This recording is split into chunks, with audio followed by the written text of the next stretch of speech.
Ladies and gentlemen, welcome to Chronicles of Hollywood History, past, present, and future. Welcome. And here now, Corey Gomez. Hello everyone and welcome to the Chronicles of Hollywood History. Today I'm joined by a very special guest that I have to give him a very special introduction.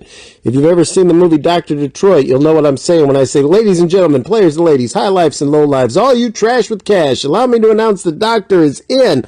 But I'm not talking to the doctor, I'm talking about one of the pimps from Dr. Detroit in one of his first roles. I'm talking to the great, you know him as Captain... I forgot his name because he was on 21 Jump Street. He was Creighton Duke. He was just in Birds of Prey. I am talking to the living legend himself, Mr. Steven Williams. Yeah, I'd like to mention Mr. X, too. I'd like to mention X. X-Files was one of my favorites also, so I like to mention X. I like to mention all of my characters, but X is special to me. I have a couple special questions from a young lady named Samantha about... Okay. The X-Files, because full disclosure, I never watched it. I watched 2 episodes, but I was never much of a science fiction guy. I'm more of an action guy. Okay. But I guess so you missed me. I missed All right, what's Samantha's question? Well, I'll ask her that later. That's not important. Fuck Samantha. My first question, I got to start in the beginning. How'd you get started in the acting business? I got into this business. You know, you mentioned something in our pre-discussion. You said something that hit me so at home. I got into this business to get laid. That's now, the way you do it. It's in my my first biography. I was to shorten the story because the story gets long.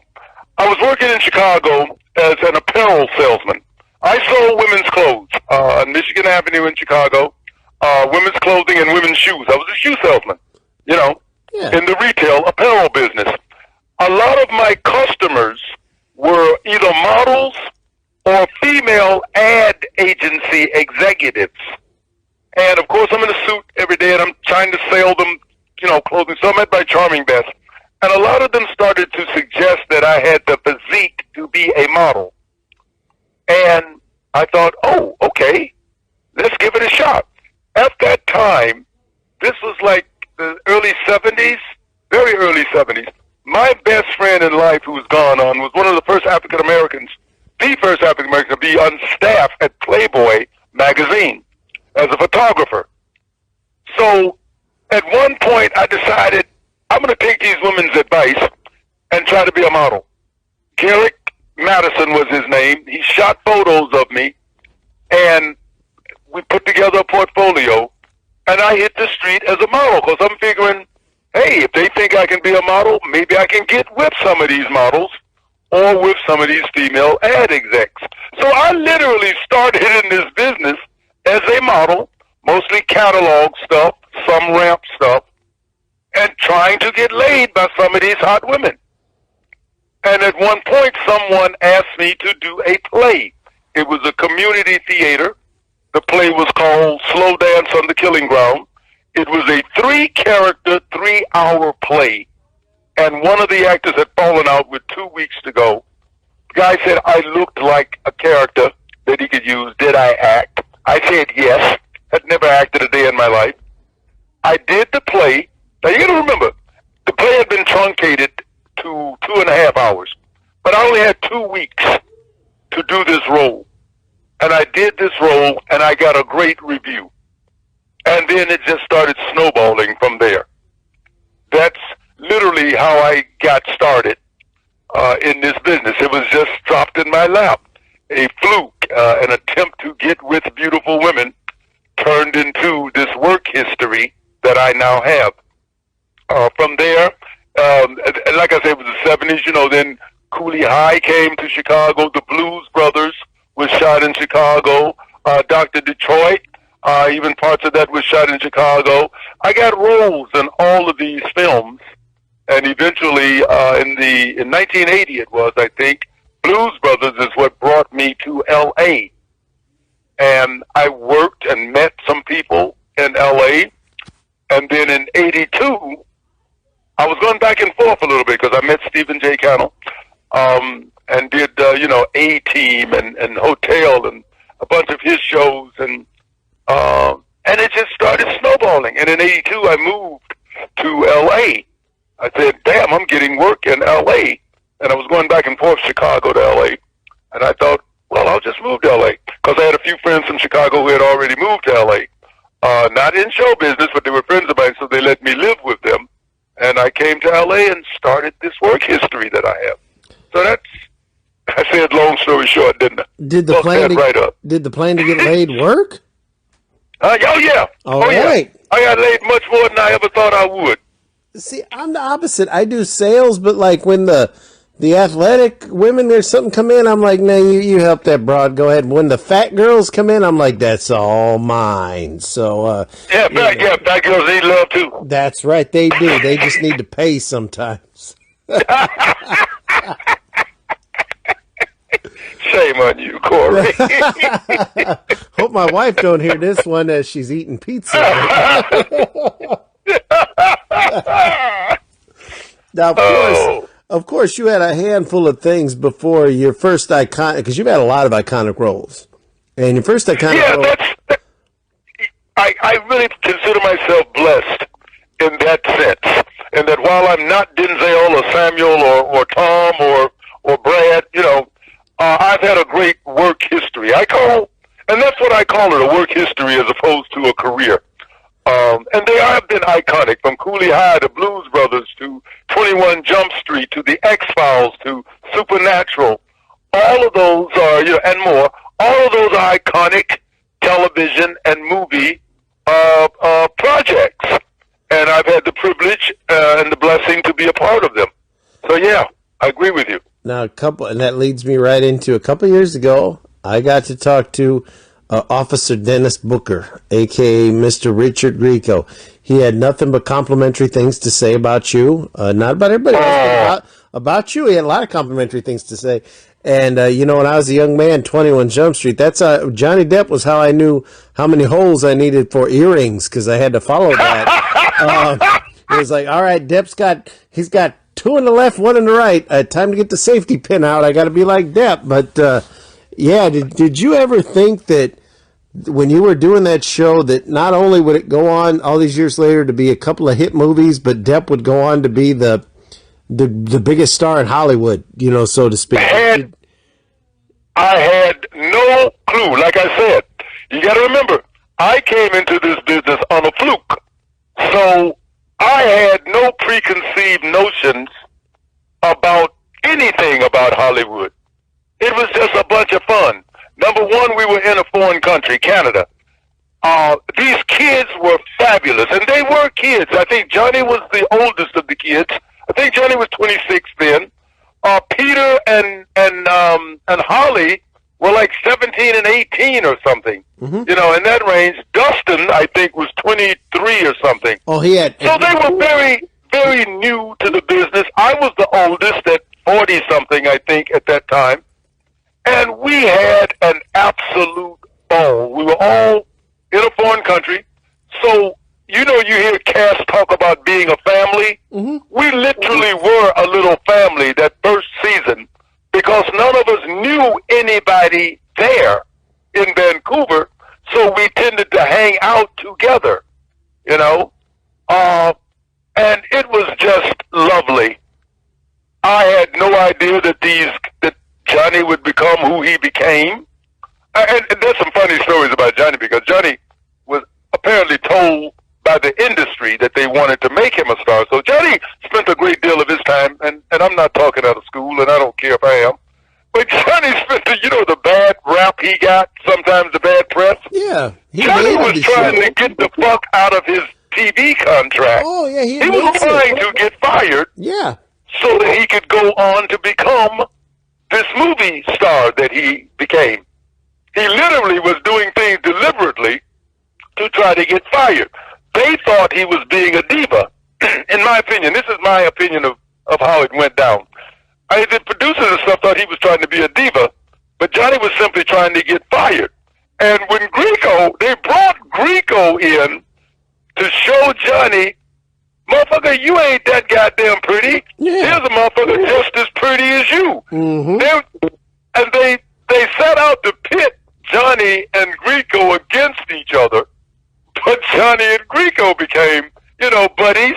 They laughed at it. They didn't care either, It was just such a dynamic, such an interesting dynamic that was going on at that time. Dustin, incredible young man. I got to talk about these guys now real briefly. Dustin, incredible young man, because he came from a movie world in Vietnam.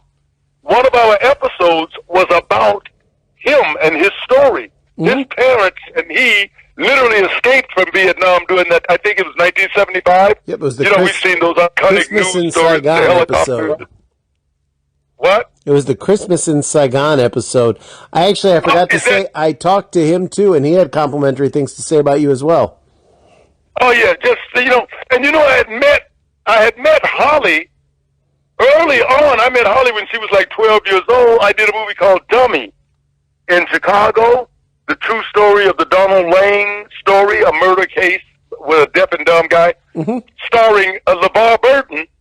And I played LeVar's brother. LeVar and I played brothers, and Holly played our little sister. So our history went back that far. I knew her at 12. I think she was 12 or 13 when we did that film. Peter DeLuise, incredible man. In my opinion, Peter was the most talented of the group. Peter is an outstanding writer, an outstanding actor, an outstanding producer, and an outstanding actor. Did I say actor already? No. But that boy does and he comes from a showbiz family. That's Dom DeLuise's son. Mm-hmm. He and his brothers. Peter, just real quickly, Peter went on from Jump Street to go over to Stargate SG-1, where he wrote a 3-episode arc for me and directed 2 of them. We only did 2 of them, but he wrote them and directed me in them. He's an incredible talent. So that group was just an incredibly talented group. And there's always one, breakout, and Johnny happened to be the breakout. And what I love about Johnny is that he chose his own path. Do you ever notice you never saw him under any of the teen magazines and stuff? Yeah. He refused to do that shit. He said, I'm a grown man. I'm not a teen idol, and he chose his path, like him and Tim Burton.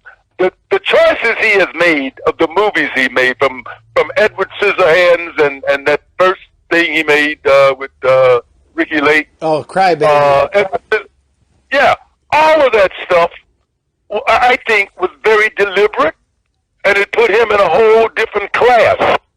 I mean, he could have been Brad Pitt or Tom Cruise or anybody he wanted to be. He chose to be, Johnny Depp, which is really different from all of the rest of the mainstream movies and the mainstream so-called idols and stars that we've seen. Johnny created his own fucking path. I don't know how successful he was at the box office. I don't know about the numbers, but he certainly is unique. In that sea of leading men, Johnny Depp is very unique. I'll tell you a funny story because I was. Did I answer your question? You did. Yes, you did. When I watched, because I was a big Jump Street fan, and I remember when I was about set to graduate from high school, and my friend was like, "Hey, graduation Friday, are you excited?" And I was like, "Fuck you!" I was like, "Encino Man." I said, "We got Michael DeLuise from 21 Jump Street. We got Pauly Shore. I'm going to see Encino Man. I'm not going to my graduation." So, yeah, I'm known as skipping my graduation to see a movie with Pauly Shore and Michael DeLuise from 21 Jump Street. I'm still mad. I'm still, just on that topic, I'm still mad that they never asked me to walk through not one frame of either of those movies. I know Peter and Johnny did a cameo. Yeah, in the 21 Jump Street film, yeah. Right, but they never asked me to do anything in it. And I'm thinking, how the fuck do you do 2 films of 21 Jump Street and not ask Captain Fuller to at least walk through a frame. They didn't have Dustin either. Dustin, they had Grieco at the very end of two, but Dustin wasn't in it Holly either. wasn't there. Holly was in it. I don't know if they were half. One. Oh, did she? That's right. She gave him the car, the rental car. But I think Dustin was out of the country though, because Dustin has gone back to Vietnam now. He's doing very well. He's got his own production company and has done some A-list kind of films with A-list stars. So, and you know what was important to us? We've got awards. I've got a couple of awards on my wall that we got from Jump Street, from soundtracks, and from suicide hotlines and teen pregnancy hotlines.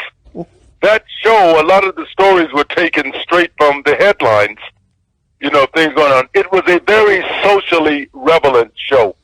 They addressed teen pregnancy. They addressed, you know, teen abuse. They addressed teen rape. They addressed a lot of teen issues. They addressed the drug situation. Because the whole show is based on an actual unit at one point, from what I understand, that they used to have in high schools in California, young-looking cops, young-looking adult cops going into high schools to ferret out, you know, the drugs that were in there undercover. So the show has a lot of truth based in it, and like I said, a lot of social relevance base, and a lot of the endings of those shows, they didn't wrap things up in a neat package like a lot of TV shows did back in the day. Mm-hmm. You know, at the end of the show, there was a conclusion, a wrap-up or something. Jump Street left a lot of the stuff open-ended. I'll always remember one about teen pregnancy, where at the end of the show, Holly is talking to the guest star, and she asked the girl, "Are you going to keep the baby?" And the girl either, she says something, mumbles something, and turns and walks away. So we don't know what happened. You know, the audience does not know whether she kept the baby, whether she got rid of the baby, et cetera, et cetera. So I used to like that about the show, that we left it open-ended a lot. And again, the social relevance was a sense of joy, a sense of social joy for me. It felt like we were contributing. I mean, you know, they used to have rape hotlines and suicide hotlines, and a few other kind of hotlines, teen abuse hotlines back in those days. I called a few. And those hotlines would be jumping off the charts after certain episodes of Jump Street. So I really felt like we were contributing positively to what was going on in our society at that time. You were the first show to do an AIDS episode. Say again? You were the first show to do an AIDS episode, yeah. Yes. What was his name? Oh, God, what was his name? Tendini. I forget the kid's name. Oh, but what a great episode that was. I remember that episode. That was a very good one. I remember that episode. I wish I could remember this actor's name. He had something to do with the Rainbow Club or something on Sunset. There's one thing about Jump Street that I always... He hears this, they go, hey, please, do you not remember? Yeah, but I remember that, and greatly performed, and a great script. We had good writers, good producers, good directors. You know, it was a cool show. There's only one thing I didn't get. Maybe you can explain it to me. So, like, when I was in high school, there was, like, maybe, we'll say 10 schools in our district. How the hell did anybody know when Johnny Depp went undercover in another school? They had no friends from the other school that was like, hey, man, that dude's a narc. Like, how big was that school district in your county? Television, man, television. I just chalked it up to television. Okay. But yeah, we used to think about practical things like that too. But no, it's TV, man, it's TV. Okay, move on. It's TV. Hey, I ain't gonna lie to you. Not only did I keep piercing my ears to match him, I was cutting up T-shirts so I could have some long ass bandana that hung halfway down my back like he did. So I owe a lot to Johnny Depp. You know, he helped me through the teen years quite a bit there. Oh God, yeah, they made such a great team too. I mean, if you watch the work of those kids, of Johnny and Peter and Dustin, when they would team up, you know. They were the McQuaid brothers or something? Yes. McQuaid brothers, and then I think Peter and Dustin teamed up as some kind of team, and Johnny and Peter would team up, and you know, and Holly would team up. It was just so much damn fun.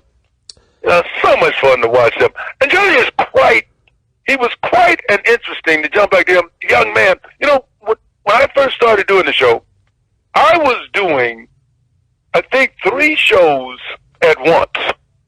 That first week, I was doing 3 different episodes because they replaced, I replaced Frederick Forrest Yes. as the captain. He died in a So drunk they driving car reshot. wreck.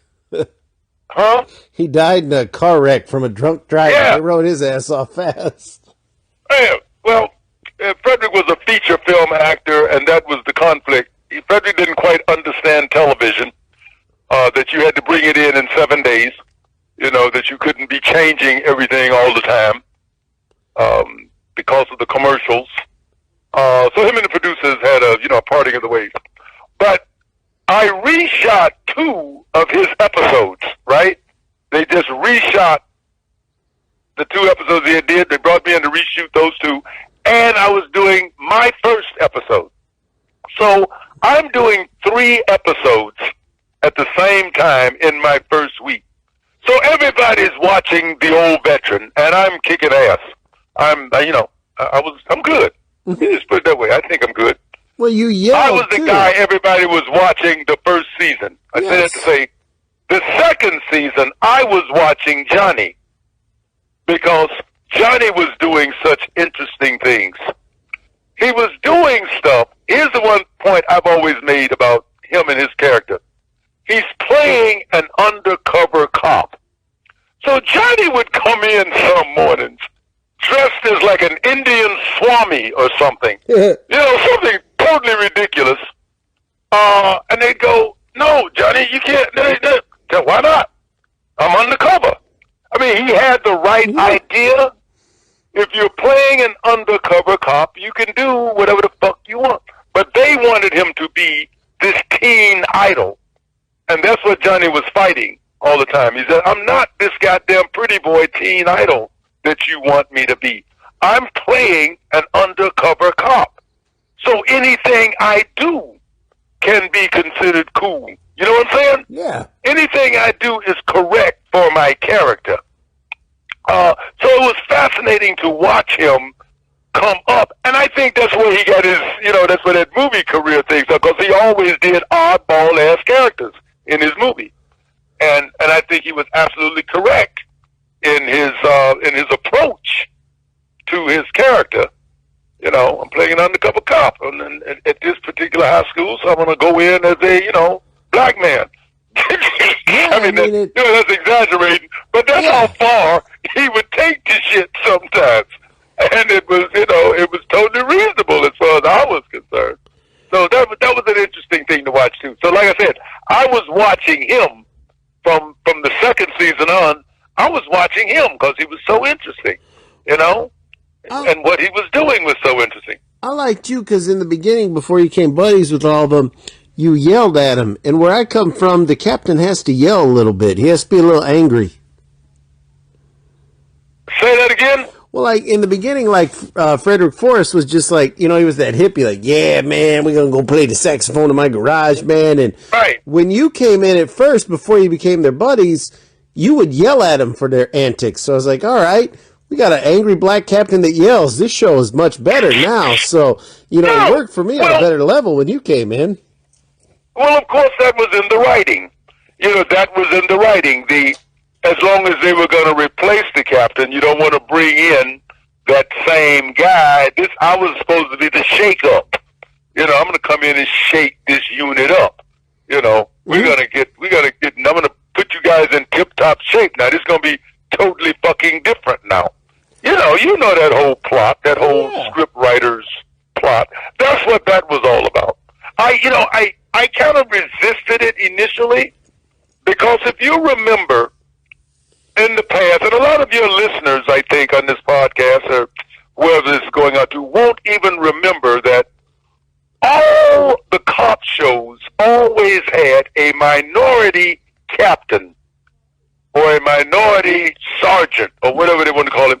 Yeah. And the stars, like a Starsky and Hutch, they always ran roughshod over the captain.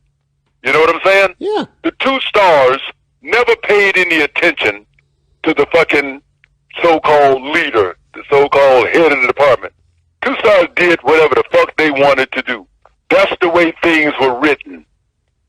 And I did not want to be that stereotypical guy initially who yelled and screamed but never got any attention paid to him. I mean, I would yell and scream an order, and they would defy that order anyway. That's the way television was written back in those days. The guy who changed that, actually, besides myself, was James Edward Olmos, James Edward Olmos from Miami Vice. Mm-hmm. Yep. If you remember that show, I do. He became the absolute fucking boss. This is a segue into something else, but he was so powerful. Do you remember his move? What was his signature move? I just remember he always screamed and shut the door. He would put his hands in his pocket and turn his back on the camera.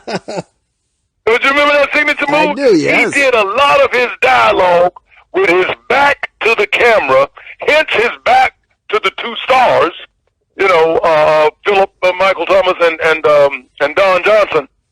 He would turn his back on them on camera and deliver his lines with his back to the camera. It was such a powerful statement. It said, I'm the fucking boss.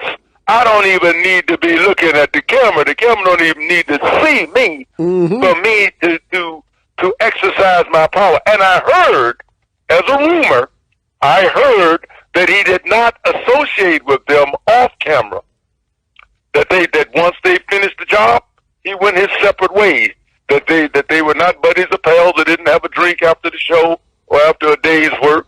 That's what I heard. I don't know if that's true or not. But I heard that's how he kept his power as a character on television. His character was always the boss, And I tried to make my character that same kind of boss. But Captain Fuller was also a mentor and almost like a father figure in the way that it was written and the way that I tried to play it. We tried to play it like that. He's a mentor, he's a father figure, he can be a pal, but he's also your captain.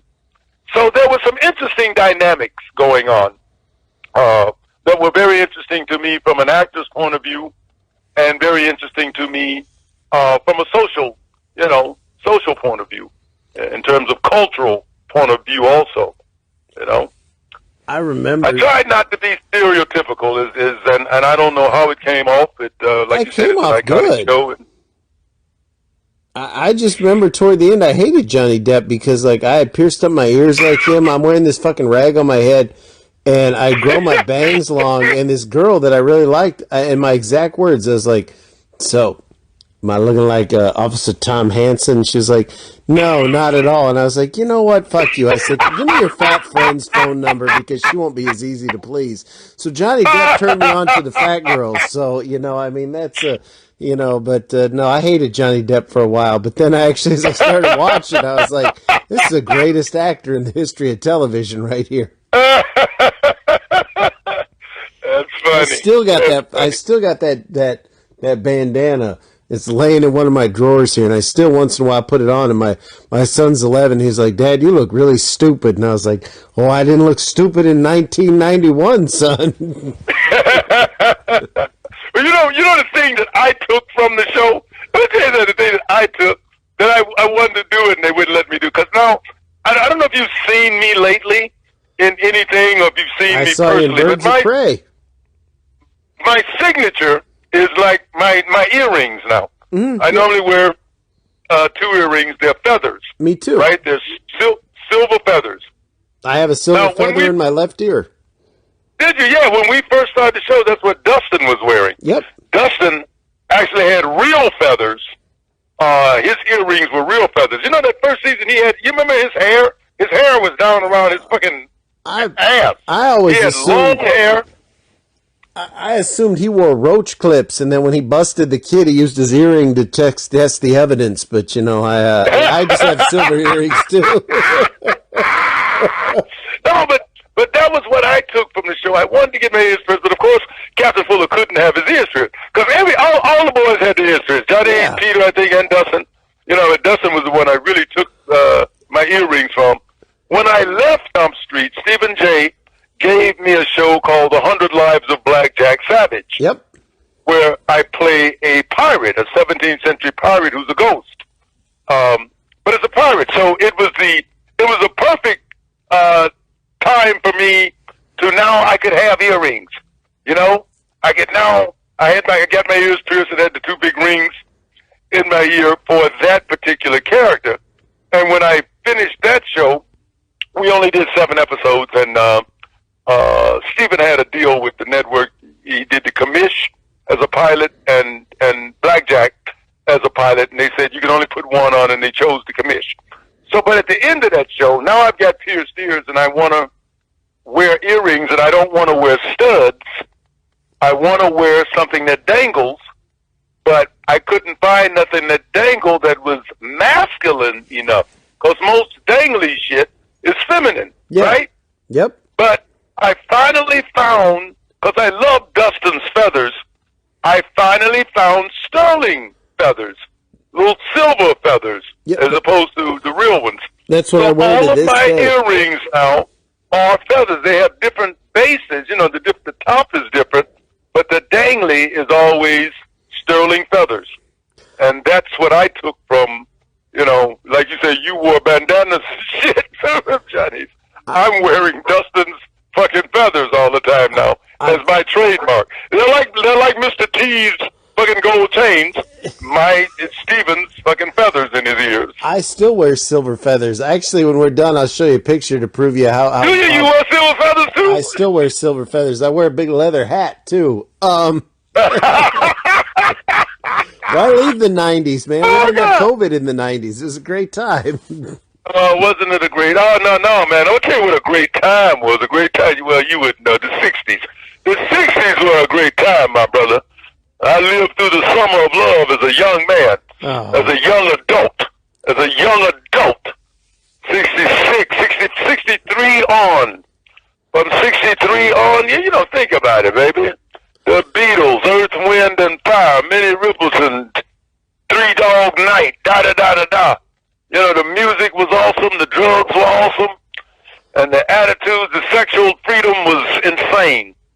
I remember when we watched The Wolf of Wall Street, my wife was like, do you like this movie? I was like, it makes me pissed off I'm not older, because I sure wish if I would have been, I'd have been doing bottles of Quaaludes about 20 years ago. So this movie's actually got me depressed. It's amazing that you would mention The Wolf of Wall Street. I watched that show, and I'm on the floor most of the time when I watch that movie. It's like, oh my God, I lived all of this. I actually lived all of that. Oh, you're a lucky man. And when he came home that morning and thought he had gotten home safely and went back out and looked at his fucking car, I fucking fell down on the floor laughing. My first car was a 1969, the only brand new car I've ever had.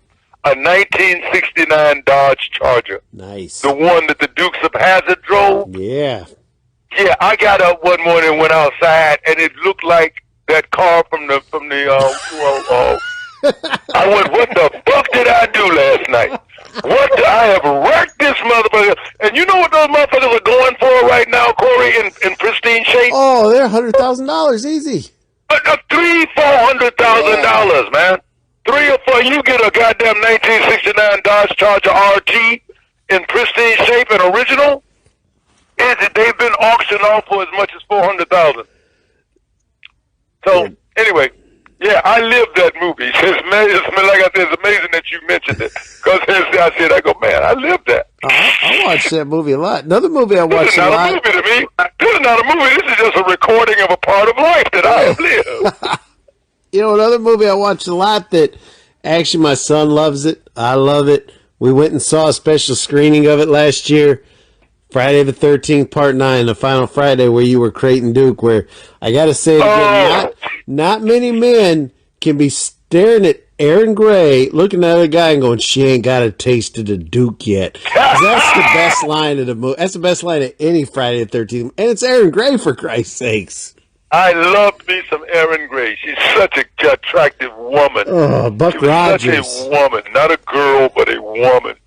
What a fabulous just, yeah. And they tell you in the memoirs of Crystal Lake, the director, I think Marcus Adams said something Stephen, but Stephen was quite the ladies' man, I think he called me, because I flirted with everything that moved. I still do. I go on set and I tell them, you people think I'm here as an actor, but actually I am the set flirt. I'm going to tell you, when we went and saw that movie, we went opening night, and I don't know, I think I had a little fun before we went to the movie.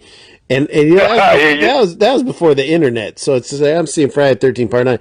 And when you popped up, I was sitting there, and I was like, oh, shit, it's the captain from 21 Jump Street. Everybody looked at me like they were going to beat my ass, And then they all started kind of laughing with me, So then the tension broke. But, no, I was excited to see it. And your part was so good. I mean, I've heard rumors that they wanted to do a spinoff and that there was like a backstory to you seeing Jason kill your girlfriend and all kinds of crazy stuff over the years.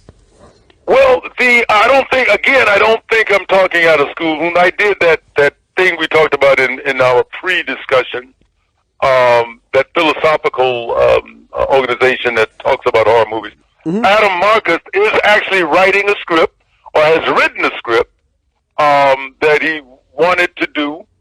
I don't know where it's going to go, but he's trying to do a movie featuring Crichton Duke. I mean, Crichton Duke would be the starring character, and I don't know the storyline.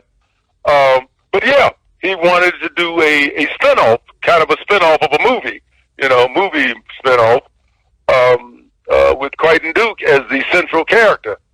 I don't know whether he'd have me chasing, Jason or not, but that's been talked about.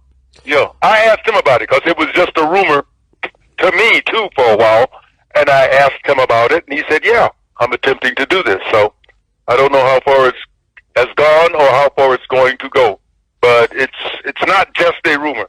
It was something that was actually going to happen, or being planned to happen, trying to be made happen.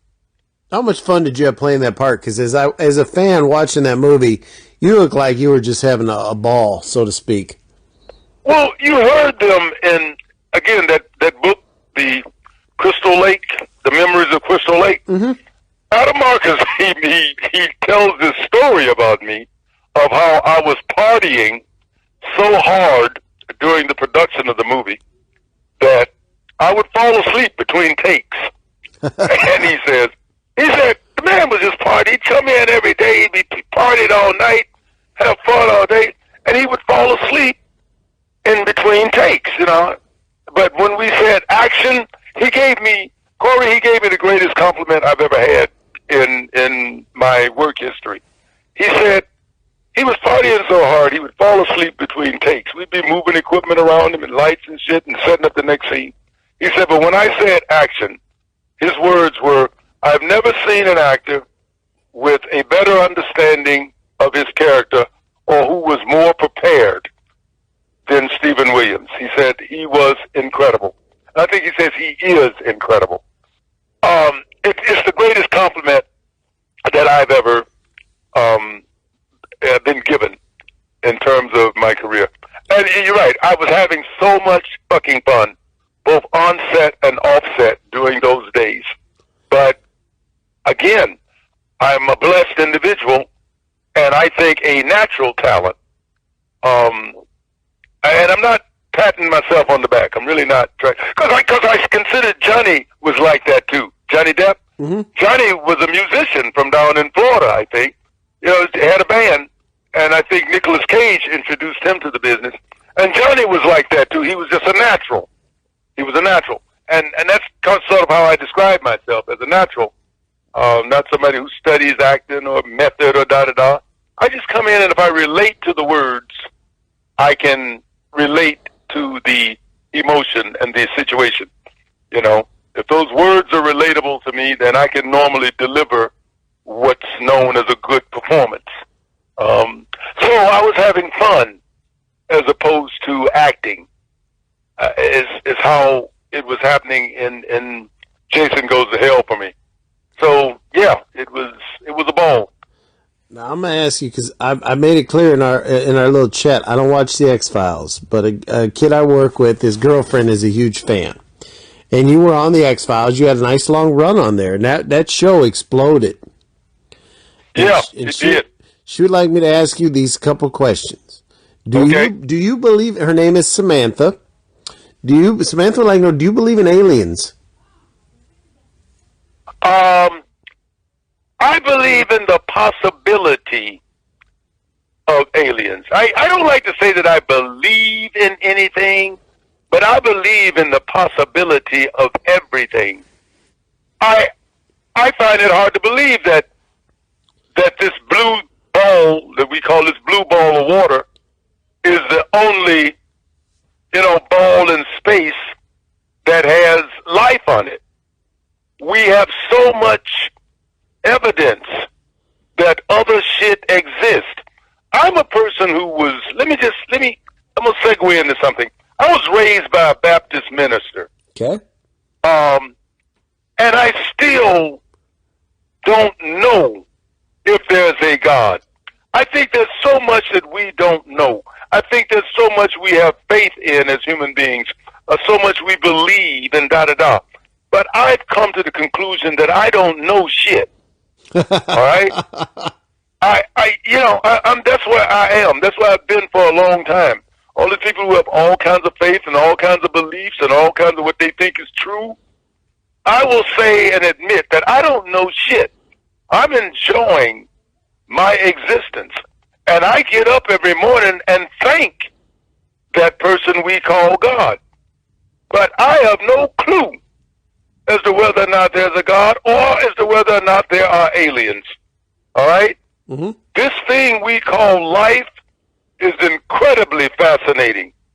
I mean, we've been told that we are basically on a ball of water floating through space. Yeah. This is what the fuck our scientists tell us, with a few land masses here and there. But we keep finding things on this ball of water with these land masses. We keep finding artifacts and evidence, and we keep having sightings and da-da-da. So everything is possible, Samantha. Everything is possible. I'm not discounting anything, but I'm also not a firm believer in anything. I'm going along for the ride. I am going along for the ride, and so far the ride has been wonderful. My logic is, in this big universe, there's got to be something else out there. I just hope it's hot. Yeah, that's me too. That's me too, Corey. I'm thinking, I don't know how I got here. I mean, they give us scientific things. You would think, I'm going to segue into something that may sound real stupid, but we are such winners and so incredibly special right from the jump. Scientists tell us that when a man ejaculates something like 100 million, a billion fucking sperm, whatever shoots out, trying to reach that egg in a woman's body, uterus, womb. Of all of those hundreds of millions, or however many number it is, we won the race. Each one of us who are here were the winner. We were in a fucking foot race or a swim, with a billion other motherfuckers, and we won. Do you know how special that makes us?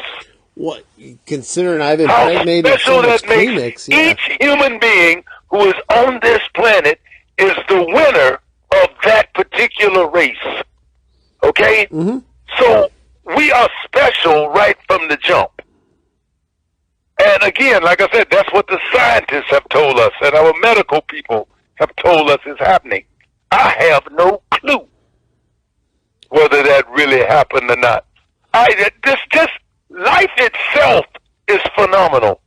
That something microscopic, something we can't even see, called a sperm, shoots through another body, joins an egg, and within 9 months, it forms us, a skeletal system, a fucking blood system, a brain, da-da-da. All that makes up a human being comes from something microscopic, comes from something you can't even see initially, except with a powerful microscope. And it comes out as a baby, what we call a human baby. Life itself is mind-boggling to me. Anybody else think it's just cool or think they got an answer? Good for you. To me, I'm still confused as hell and grateful that I've had a chance to live this existence and aware that my existence as a human might not be the highest form of life on this planet. We forget about the plants. Yeah? And all the other animals and the insects. And now we're dealing with something that could kill us all that we can't see. It's a virus. Mm-hmm. Viruses are the tiniest things on the planet, and they may be the most powerful things on the planet. So a motherfucker who tells me he understands life and knows about life can kiss my ass. Because I will say, you don't know shit. No, And if you did, you'd fix some of this shit. That's a scary virus. I've had it. It's terrifying. Yeah, all viruses are scary, if you ask me. But like I said, they're microscopic and yet powerful. It's like, take what nature has done. I know we going into a whole different topic. No, so ask me good. questions and get me off of it. Get me off of it because I will rant and rave. But think about this. Just think about the simplest things. A brown recluse spider. Let's just say a brown recluse. Okay. Or what is it? Jellyfish. There's some jellyfish in the ocean. And some snakes.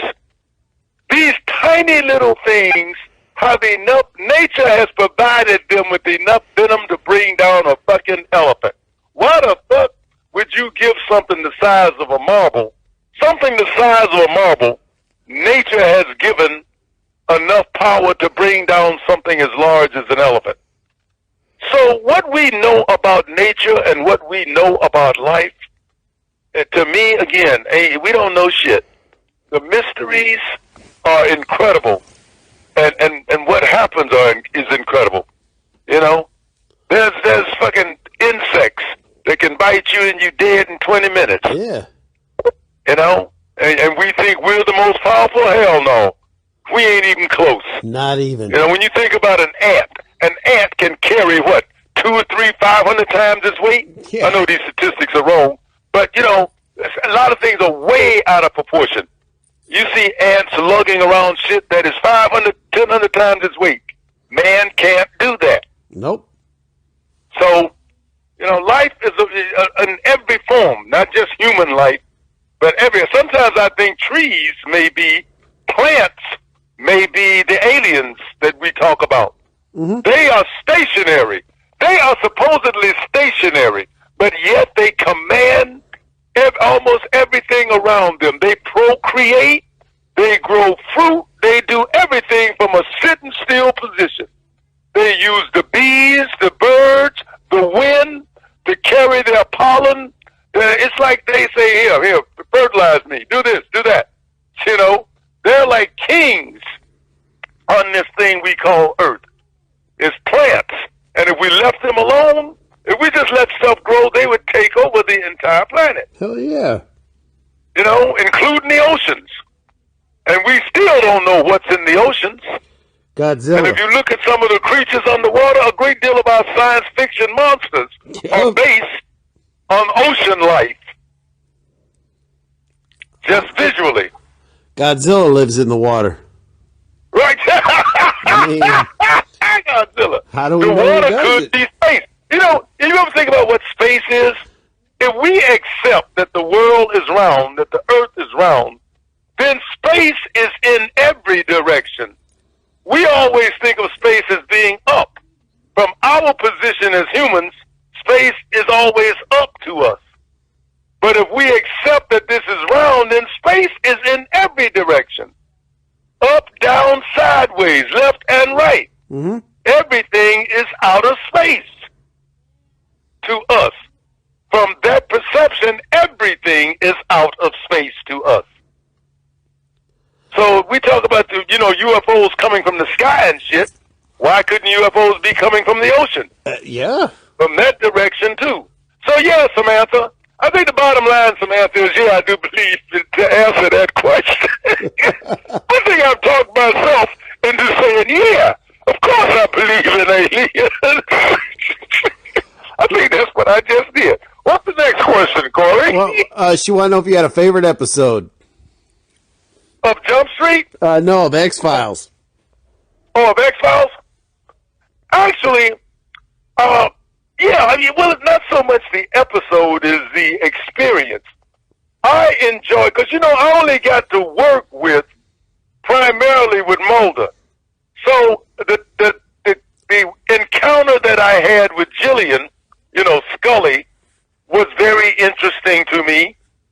And every time I encountered Mitch, me and Mitch, I think if I had a favorite episode, it would probably be the episode in which I get killed, or the one leading up to it, because I got to act with Mitch Schlegel, you know, Director Skinner, who I liked. And the other one was me and a cigarette smoking man, Mr. Davis.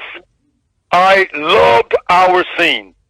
That scene where I come out of the alley and I sit in the car with him, you know, and he says, you know, Mulder's been getting this information. We don't know where it's come from. And I turn to him and look at him and say, and just lie to him blatantly. You know, I don't know. We haven't discovered that yet, where he's getting his information from. So because you never knew who X was. This is the reason that I was disappointed when they killed X, because there was so much more to learn about him. And the William B. Davis character, the, you know, cancer man or cigarette smoking man, was also a great mystery in that show. You know, you never knew who the fuck he really was, what his agenda was. You never knew what X's agenda was, or which one of them was the superior. Was cigarette smoking man X's boss? Was X his boss? There was that mystery that was never solved. So I was disappointed from the point of view is that we had so much more to learn about X that we never learned because he was killed off so soon. And I heard there were political reasons for, you know, my demise also. I heard rumors about that I won't repeat in this interview.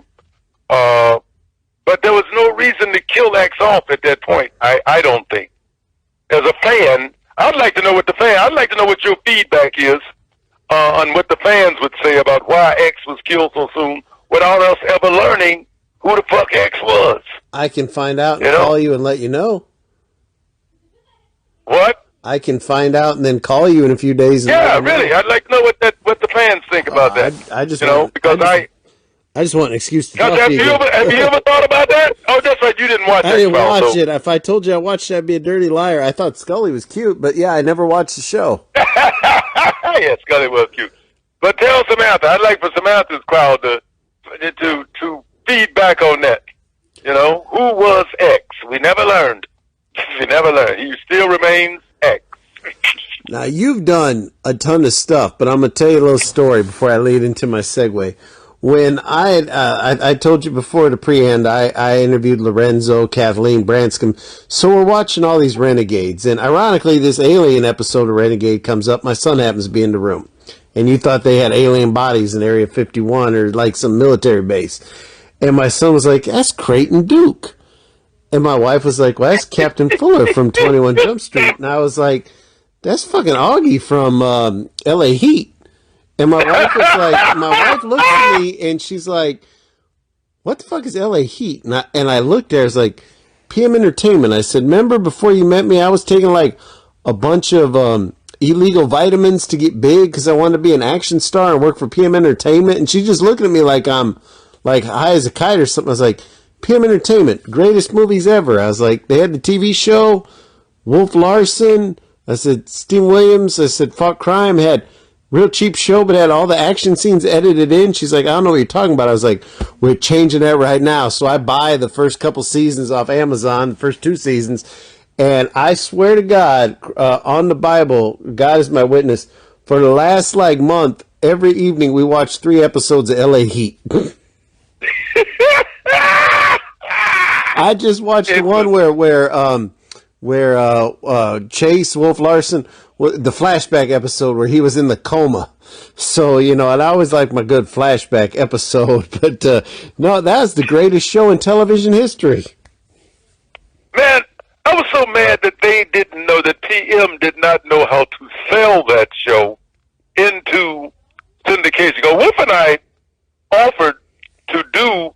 We did 2 seasons. We did 48 episodes, and we wanted to do. Wolf and I actually produced, along with I think it was Lionsgate. Was it Lionsgate or shit? I forget. I don't want to mess up nobody. But we did a show called Crash and Burn. That is Lionsgate. We tried I have to do, it. Yes. What? I have the DVD of the movie. Yeah, that was Lionsgate. Yeah, was it Crash and Burns? Yep. Yeah, they messed it all up. And what I did, I got another role, I got another series while we were trying to do that. So I couldn't really help Wolf produce. And then I came in and did a cameo, so to speak, because we were going to do a spinoff, and we called it Crash and Burns. Well, if you saw it, but what was my point? We were having so much fun with that show. And like you said the word. You said the cheap ass show. Well, you know, Oh my God! It was a B show, but it was one of the best B shows on at that time because they did use all of that stock footage to create all of that great action. I remember in the beginning, my wife's like, "Oh, wait a minute, this looks familiar." And I was like, "All right, you see that car flipping in the sewer? All right, we got Ring of Fire too." I was like, "Oh, that's Recoil right there." I said, "Here comes Rage with the helicopter." But it was edited so well, you thought you were watching a multi-million-dollar show every week. Exactly. They did. They used stock footage from their movies to put in our show, and it made it look like. And of course, you couldn't do a TV show every week with that kind of, stunts and stuff in it. It would just have been too expensive. But they've edited it seamlessly. They did a great job of editing and making us look like we were, it's doing all of that stuff. Although we still get to do a great deal. I mean, I learned the stunt drive. I did my first high fall. I jumped off of a 4-story building into an airbag. My body is hurting today because of some of the shit we did. We did all of our own fight scenes, and of course, Wolf used to love to run. He was always chasing I ran something. every damn episode. Oh, it was crazy. And I had established my character in cowboy boots. So I was really fucked up when it came to running. You were smart. Wolf wanted to do shit like, we almost became pilots. At one point, we were contemplating, what do they call those little those one-man planes? Oh, yeah. Those so we were going to do a chase scene. Yeah, well, we were gliders, or they weren't gliders, but they were, we were going to do a chase scene with me and Wolf chasing some bad guys in those planes. I mean, we went crazy, man. We went crazy. I mean, we almost died every week. Let me just put it that way. Because a lot of that shit that we did, we did ourselves. A lot of it, a lot of the explosions. There's that one show with the, I don't know if you remember the show where we trapped these bank robbers. They're inside the bank. Okay. And they set off this explosion. Yep. So that they can escape with the customers. Yeah. Well, that shit almost burned us to death. Oh. Something went wrong with the techniques. And if you notice that flame, it comes out and wraps around us. Yeah. And we were literally caught in a ball of fire during that scene. When the smoke cleared, I'm on my knees holding Wolf. This was so funny. And I know they got footage of it somewhere. They'll just never show it to us, the actors. Because they were always afraid of lawsuits. But I'm on my knees holding Wolf's, I'm literally hugging his knees. I got both his knees in my arms hugging him. And he's standing there patting his hair because his hair is on fire. It was like every week some shit would happen like that. We did one scene where we're in this burning car, and the car's in flames, and we're doing our dialogue, da-da-da-da. We said, okay, let's do another take. All right. Anybody seen the gas drum that we're using? Because they use a gas, thing, a ring around the car. They're looking for the gas drum. The gas drum is in the trunk of the goddamn car. So we are sitting in a burning motherfucking car with 10 gallons of gas in the trunk. So we go, oh, that's where it is. Everybody okay? Yeah. All right, let's move on. was our director's fucking attitude. He was beautiful. I won't name him either, because some of this shit I'm saying may be, out of school. But hey. No, it's fun. Like, I interviewed a lovely, beautiful woman, Julia Nixon. And, of course, one of the questions when we got there, we talked about Rambo just a little bit. But then we got to the LA Heat, and I started grilling her, and she's like, I remember we had one take, and that was the print. She's like, that was the quickest thing I ever did. I talked to Sandra Robinson, and she was another one. She's like, it was a great show, but you had to film it once, and that was it. It was printed. She was like, it was like so quick to do. Yeah. We would do shit that was, it was outrageous. Some of the shit we did was absolutely outrageous. But it's absolutely timeless. Outrageous. And we got away with it. I tell anyone watching it, the show came out in like 99, 2000 here in the States. Watch it 20 years later. It holds up better than any show now. The way it was put together, the way you guys, because you could tell you guys were friends. It's such a good show. You think it'll ever get brought back? I know they've kind of talked about it for a while, or do you think that's all kind of done? No, I think it's all pretty much, we're too old to do the fucking show, number one. I can't even run anymore. I got thrown by a horse. They thought I was dead. I literally got thrown into a riverbed of boulders from horseback. I could not run. I can barely walk now, not to mention run. Try to catch somebody. I would love to do it. I would love for me and Wolf to come back as old timers.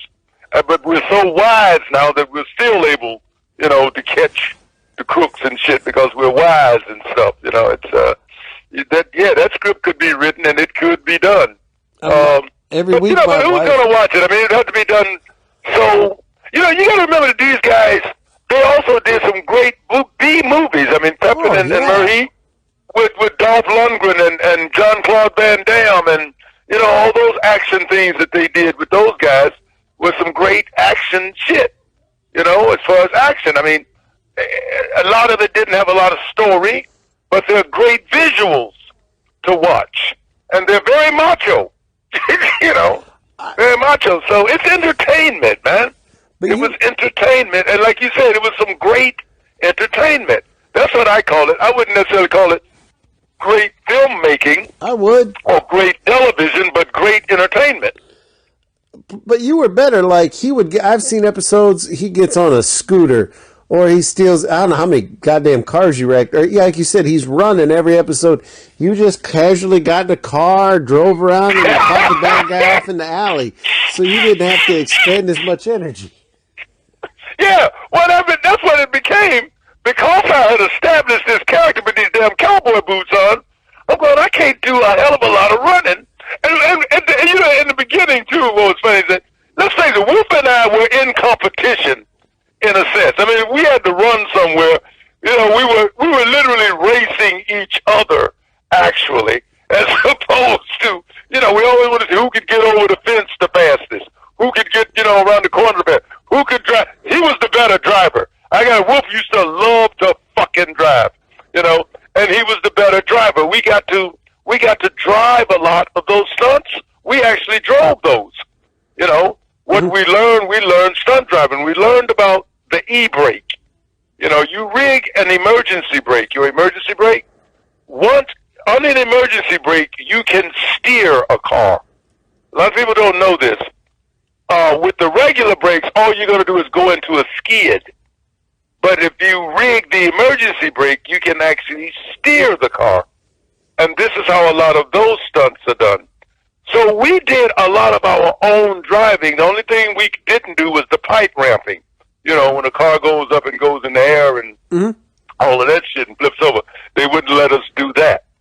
But we did a lot, most of our own driving, all that stunt stuff, And, there's that one episode, even in the opening, where Wolf dives off of a rooftop into a moving truck. Yeah. That's in real time, baby boy. That's in real fucking time. That's the kind of shit that we did, and they let us do. I mean, this motherfucker comes off a 2-story building, blazing both guns, and lands in a truck full of cardboard boxes. That's the kind of shit we did. It was very macho, and like a younger, stronger, more athletic man. So, at one point, by the second season, I'm going, okay, here's what we're going to do in this scene. You do that, and I'm going to go get in the car and head him off, okay? Well, my wife likes that damn show so much, she started watching the syndicated, the Tarzan show with him, and I'm like... Oh, yeah, what was in Tarzan? I'm like, baby, you're going to have to give me a wig here, because I don't have hair anymore. I was like, but this obsession with Wolf Larson is giving me a headache, and so every day she'd be like... Did you interview Wolf Larson? Is Wolf Larson lined up? I was like, I don't know where the hell Wolf Larson is. I don't even know if that's his real name, baby. I was like, leave me alone about this guy. Hey, again, he was that typical pretty motherfucker, especially him. He was California, man. He was all the way California, pretty and blonde. You know what I'm saying? Pretty blonde and athletic. We just watched the episode where he was running on the beach. I would have kissed him, for Christ's sakes. I mean,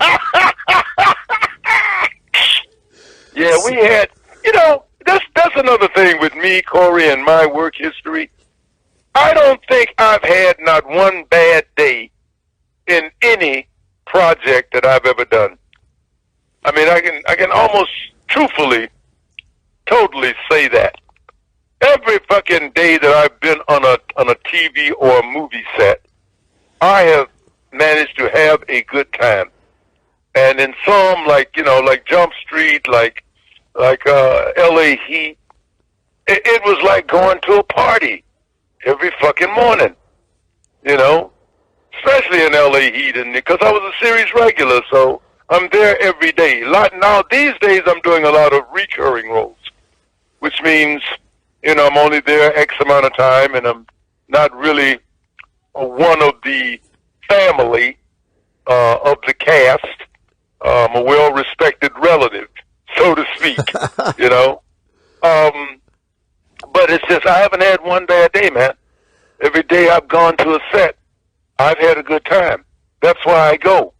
I go to get a paycheck at the end of the week, but I also go because it's so enjoyable. You know that saying, if you're doing something that you love, it's not work. Yeah. And I don't think I have worked not a day in my fucking movie or TV history. I have not worked. I've just went and had a good time. Because if you don't get it, it's a lot of waiting around sometimes on a movie set too. Yeah.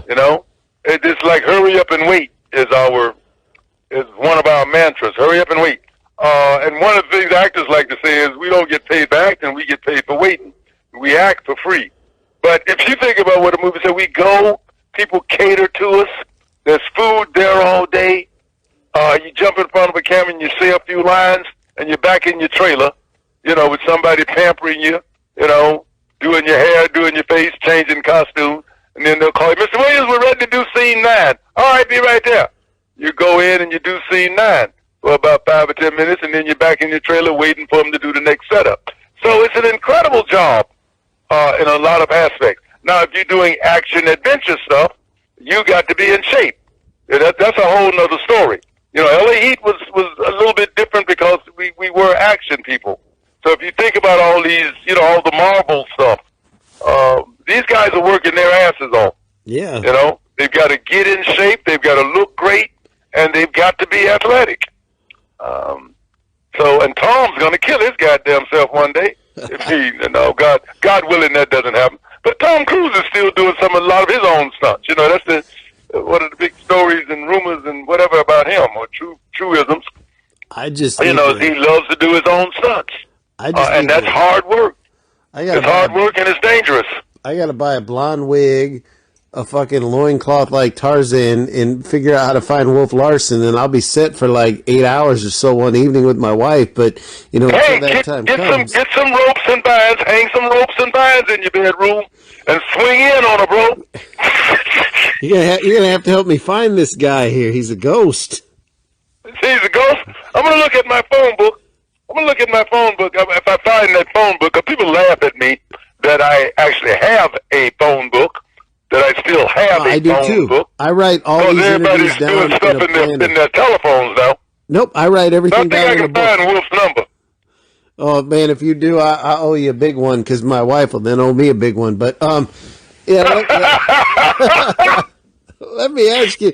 You got to do it, and I felt bad for you. You know, you got to do Birds of Prey with all these just really ugly women. You know, I mean, what? I can't even say it with a straight face. How was that? I mean, all kidding aside, you're working with the most beautiful women in the freaking world, and you're playing a captain. I didn't really get to meet. You know, you can do a film, a movie, or TV program and be in it with people and never ever meet them if you're not in the same scene with them. And, you know, my scenes were with Rosie Perez, who I absolutely adore. Rosie, remember I played this police captain or something. So I think Rosie and who else? If you notice that movie, I'm only in a couple of scenes because they edited. I got a few scenes cut out, but I'm just with Rosie. So, when we first started, it was so fascinating. It was so great. I got to meet everybody at the table read. You know, and shit. Oh, my mind just went blank. What's the star's name? Margot Robbie. Yeah. She is such a class act. Such a class act. And like you said, so gorgeous. And just such a class act. So I got to meet her.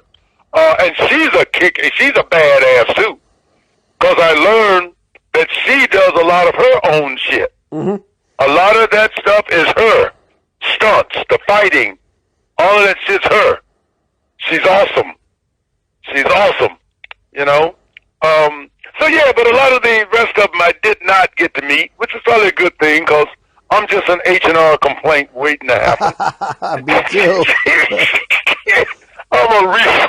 I'm a human resource complaint just waiting to happen whenever I get around beautiful women. Well, I think we covered it. I'd have been good because none of them are fat. So, other than that, I think I'd have had a safe trip. You gotta use Big Bone, man. Big Bone. Fat is politically incorrect, ain't it?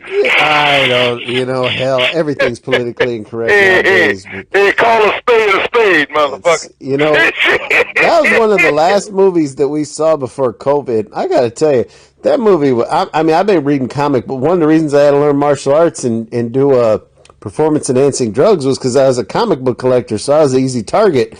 But nowadays, these comic book movies that was the last movie I saw, I think, before the COVID fully hit, and that's a great movie, man. I hope they make more of them.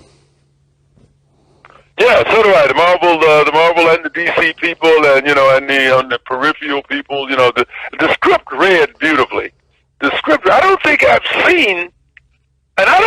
have seen Birds of Prey, if I'm not mistaken. I've seen it quite a bit. I don't think I've seen the entire movie. I'm almost sure I have not seen the entire fucking movie. Like I tell my son, when I was a kid, Spider-Man shot a rope out of his hand. Now you're actually swinging in the streets with him. So, yeah. It's come a long way. It's amazing. That's what I want to do. If I could do one thing, I would love to do one of those kinds of movies with the green screen. Because a lot of this stuff is done with green screen, And I'd love to be hooked up to all that stuff and wear that little tight uniform, be hooked up to the electrodes and do some of that kind of action adventure stuff. Because you gotta remember, the shit back in my day, we were doing this shit in real time. Yeah. We were doing stuntmen, real time kind of stuff, as opposed to the green screen stuff where, you're simulating a lot of stuff that you're doing. It's more simulation than it is, touching of another human being. So it's interesting how we progressed in movie making. So like that. I gotta ask you what's because it's coming to the close. My wife and I watch it. It's coming to the close after 15 years. Supernatural. What's it like doing that show? Oh, that was incredible. Also, Supernatural was absolutely incredible. Again, I think that's an iconic show. How it blew up and how many seasons it went, and what a great group of people that were on it. And the connective tissue for me was magical because Kim Manners, God bless his soul, was one of my first directors on 21 Jump Street. He directed me in X-Files. And was it Supernatural? Did he bring me on to?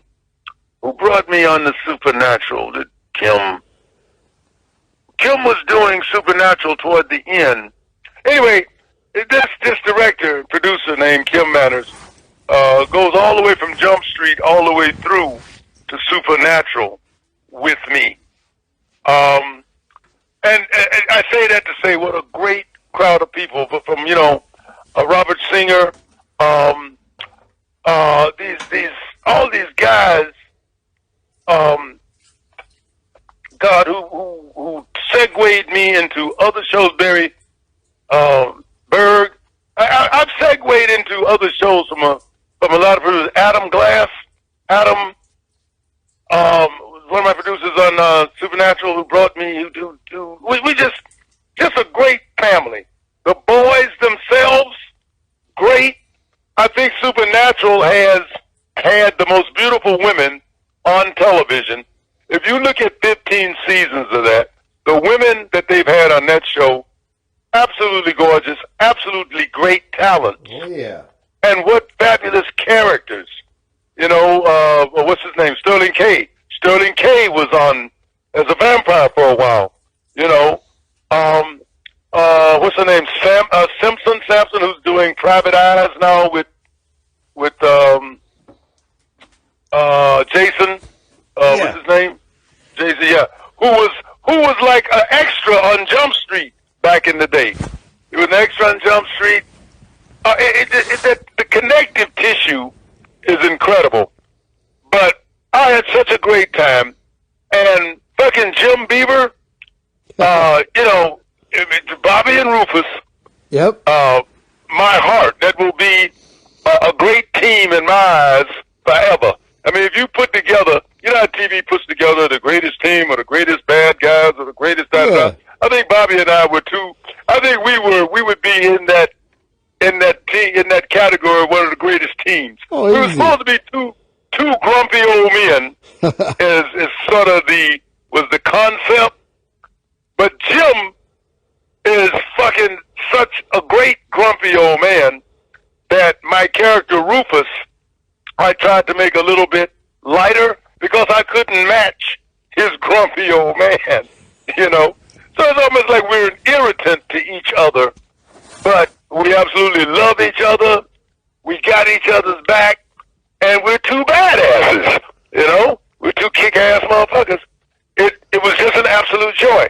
And he's like that in real life. In real life, Jim comes off like Bobby Singer in real life. You just never know when he's joking because he's so deadpan, Mm-hmm. Everything he delivers is deadpan, and you're a little bit puzzled as was he kidding or was he for real? What?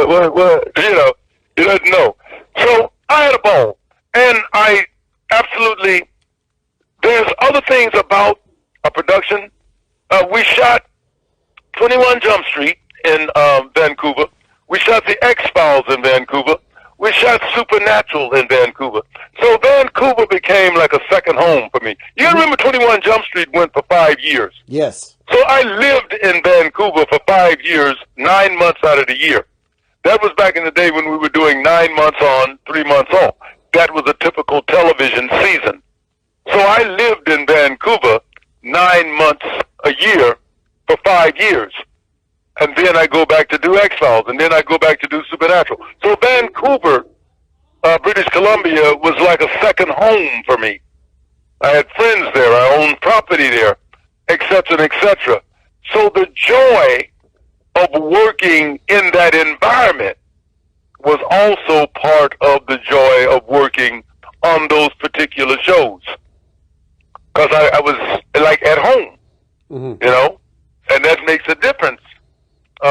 When you're working, it makes a difference. It ruined my marriage, but it was great because I was away from my wife, 9 months out of the year for 5 years. My ex-wife was Ann Geddes, the agent, Ann Geddes, who was responsible for helping to develop like John Cusack.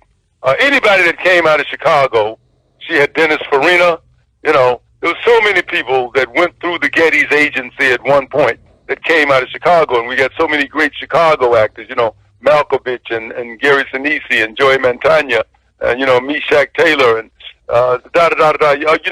Name a Chicago actor, and from the old days, and they probably touched, the Getty's agency at some point. But so that's who she was. So she had to be in L.A. I say that to say she had to be in L.A. to run that agency while I was in Vancouver shooting a show. That didn't help, our marriage. That separation did not help it at all.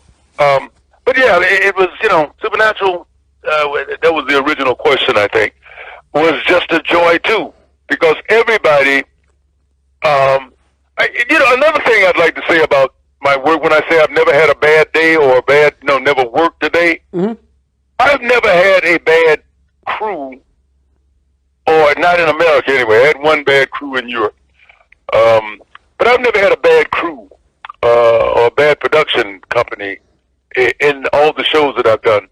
They've all been fabulous people, just fabulous human beings who love the business themselves, and I guess who were grateful to have a job. If you've ever been on a movie set, Corey, it's one of the most polite places that I have ever been in life. There is a mutual respect for everybody on a set, at least overtly. I don't know what's going on undercover or whatever, but if you'll notice, everybody says yes, sir, and no, sir, and thank you, sir, and thank you, ma'am, and can you please do this, and can you please do that, and da-da-da. It's one of the most respectful places I've ever been. I think if the world could be like a movie set, it would be a better world.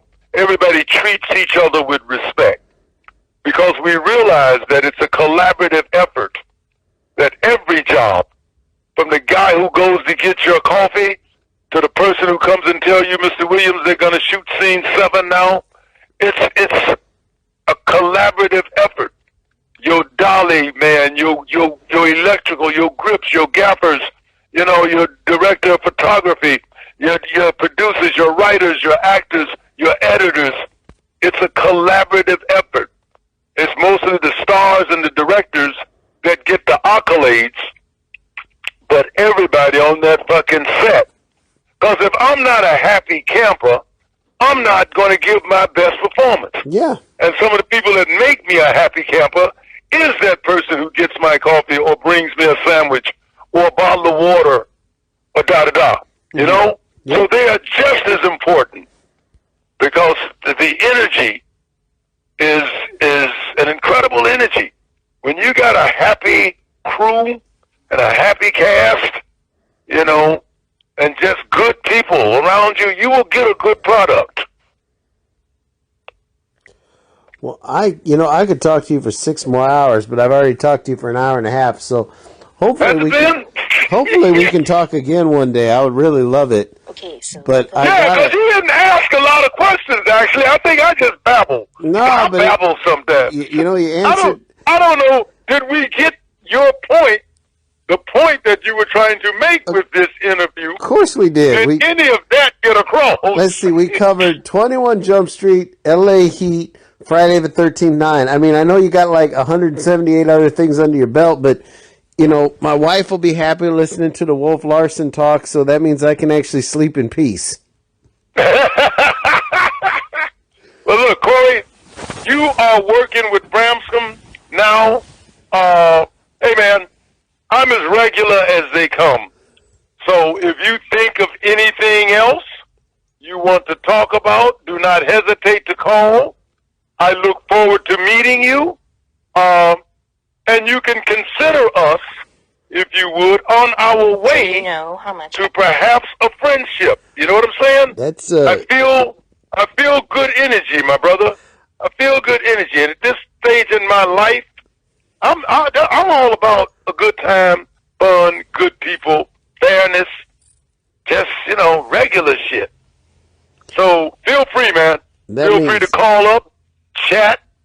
If you want to do interviews again, that's fine. But if you just got something to chat about, and if your ass get to California, you're welcome at my home, et cetera, and et cetera. If you ever all the positive shit that I could say, I mean it from my heart. You ever come to Nebraska, you're welcome in my home as well. All righty, my brother. And I'm gonna say this. Alrighty. I'm gonna say this on the air. This is the most fun I've ever had. And I really can't thank you enough. It means more to me than you're ever going to know. Thank you. I thank you for even considering me for, because like I said, this is a job. This is a job for me. I'm not looking for the brass ring. I know they're not going to make me Denzel or Samuel or Brad or, or Tom. I got a crack at being Morgan. I got a crack at being a Morgan Freeman. I still got a shot at that. But other than that, man, regular people. And I appreciate you. Thank you for your time, ladies and gentlemen. You have been listening to the Chronicles of Hollywood History. Thank you from Gomez Richmond Productions.